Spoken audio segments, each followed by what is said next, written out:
इस साल 30 मार्च 2025 रविवार से चैत्र नवरात्रि की शुरुआत हुई है, जिसका समापन होना है 6 अप्रैल को रविवार के दिन ही।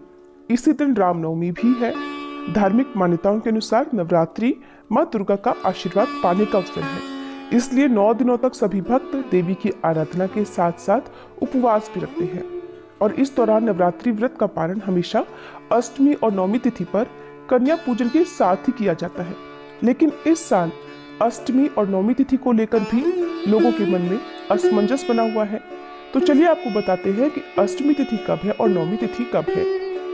इस बार अष्टमी तिथि पड़ेगी 5 अप्रैल शनिवार को और नवमी तिथि 6 अप्रैल दिन रविवार को है।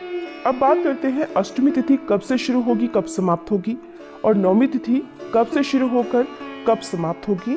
तो चैत्र शुक्ल अष्टमी तिथि, जिस दिन माँ महागौरी की पूजा की जाती है, 5 अप्रैल दिन शनिवार को है और अष्टमी तिथि 4 अप्रैल शुक्रवार की रात 8:13 से प्रारंभ होगी। ध्यान रखिएगा, सूर्यास्त के बाद से तिथि प्रारंभ होगी, जो कि अगले दिन 5 अप्रैल शनिवार को शाम 7:26 पर समाप्त होगी। तो ऐसे में अष्टमी तिथि 5 अप्रैल दिन शनिवार को ही होगी, इस बारे में कोई भी कंफ्यूजन नहीं है। और अष्टमी तिथि को जो लोग कन्या पूजन करते हैं वो सुबह सूर्योदय से लेकर दोपहर तक पूजन कर सकते हैं, इस बीच में हवन भी कर सकते हैं। अब बात करते हैं नवमी तिथि की, यानी रामनवमी की।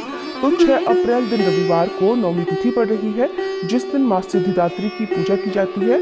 और नवमी तिथि 5 अप्रैल दिन शनिवार को शाम 7:27 से प्रारंभ होगी और नवमी तिथि समाप्त होगी 6 अप्रैल दिन रविवार को शाम 7:23 पर। क्योंकि रविवार के दिन सारा दिन ही नवमी तिथि प्राप्त हो रही है, रविवार को अष्टमी तिथि नहीं है, इसलिए ध्यान रखिएगा इस दिन केवल नवमी तिथि की पूजा की जाएगी। और महानवमी का, रामनवमी का पर्व भी 6 अप्रैल को ही मनाया जाएगा। क्योंकि इस बार तिथियों की गड़बड़ को लेकर हो सकता है कि बहुत से लोग जानकारी के अभाव में 6 अप्रैल रविवार को अष्टमी और नवमी तिथि दोनों ही मनाने की बात करें, लेकिन आपको तिथियों का विशेष ध्यान रखना है।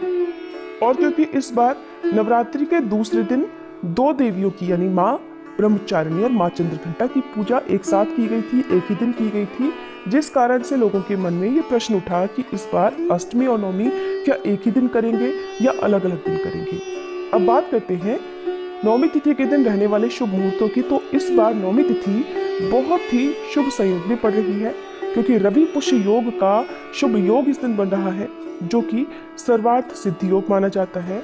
अगर इस योग में कोई खास मनोकामना के लिए कोई खास उपाय किया जाए तो वो पूर्ण होता है, माँ भगवती की कृपा प्राप्त होती है। कोई भी शुभ काम आप करना चाहते हो वो काम में सफलता अवश्य मिलती है। और रामनवमी के दिन इस बार रवि पुष्य योग का शुभ योग भी बन रहा है। रवि पुष्य नक्षत्र इस दिन रहने वाला है, जो कि पूरा दिन रहेगा। 5 अप्रैल शनिवार को नवमी तिथि शाम 7:27 से प्रारंभ होगी। तो यदि आप अष्टमी को व्रत का पालन करना चाहते हैं तो शाम को पहले माँ महागौरी की पूजा करने के बाद उसके बाद आप प्रसाद ग्रहण करके व्रत का पालन कर सकते हैं। बहुत से लोग सुबह भी व्रत का पालन करते हैं। और जो लोग 6 अप्रैल रविवार को व्रत का पालन करना चाहते हो, उन्हें शाम को जिस समय दशमी तिथि प्रारंभ होगी, यानी कि शाम 7:24 से अपने व्रत का पारण कर लेना चाहिए, क्योंकि इसके बाद से दशमी तिथि प्रारंभ हो रही है। और ऐसा भी कुछ लोग करते हैं कि सुबह के समय कन्या पूजन करने के बाद प्रसाद ग्रहण करके जो सात्विक भोजन है वो ग्रहण कर लेते हैं और व्रत का पारण कर लेते हैं। तो इस तरह से भी बहुत से भक्तजन करते हैं। कुछ भक्तजन जो बहुत ज्यादा नियमों का पालन करते हैं वो केवल दशमी तिथि को ही व्रत का पालन करते हैं, यानी कि जो अन्न है वो दशमी तिथि को ग्रहण करते हैं। तो देखिए, जिस भी नियम का पालन आप करते हैं अपनी श्रद्धा के अनुसार उस नियम का पालन आप करें। और अगर दशमी तिथि यानी 7 अप्रैल सोमवार के दिन आप व्रत का पालन करना चाहते हैं तो 7 अप्रैल सोमवार को सुबह 6:17 से लेकर दोपहर 12 बजे तक व्रत का पारण कर सकते हैं। 7 अप्रैल को ही कलश विसर्जन भी किया जाएगा।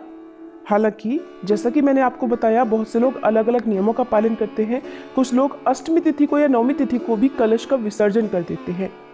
तो 7 अप्रैल को सुबह 9:01 से दोपहर 12:53 तक का जो समय है वो कलश विसर्जन के लिए शुभ समय रहने वाला है।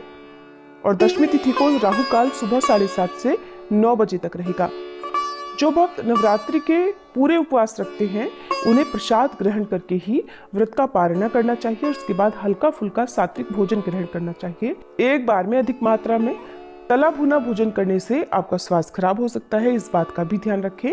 और यदि आप कलश का विसर्जन करना चाहते हैं तो प्रत्येक सामग्री का सम्मान पूर्वक विसर्जन करें, क्योंकि अगर विसर्जन में कोई कमी रह जाती है, जानबूझकर कोई गलती हो जाती है, तो 9 दिनों की जो पूजा है या उपवास है वो विफल भी हो सकते हैं। स्वयं व्रत का पारणा करने से पहले सभी 9 देवियों का ध्यान करें। माँ भगवती से अपने द्वारा की गई पूजा पाठ या 9 दिनों में उपवास में कोई गलती हुई हो तो सच्चे मन से उसके लिए क्षमा याचना भी करें। तो ऐसे में यदि कोई गलती हो भी गई होगी तो उसका दोष आपको नहीं लगेगा, बल्कि माँ की कृपा ही आपको प्राप्त होगी। तो ये थी आज की वीडियो। जानकारी अच्छी लगी हो तो वीडियो को लाइक करके मुझे कमेंट बॉक्स में भी जरूर बताइएगा कि आप अष्टमी और नवमी तिथि किस दिन मना रहे हैं।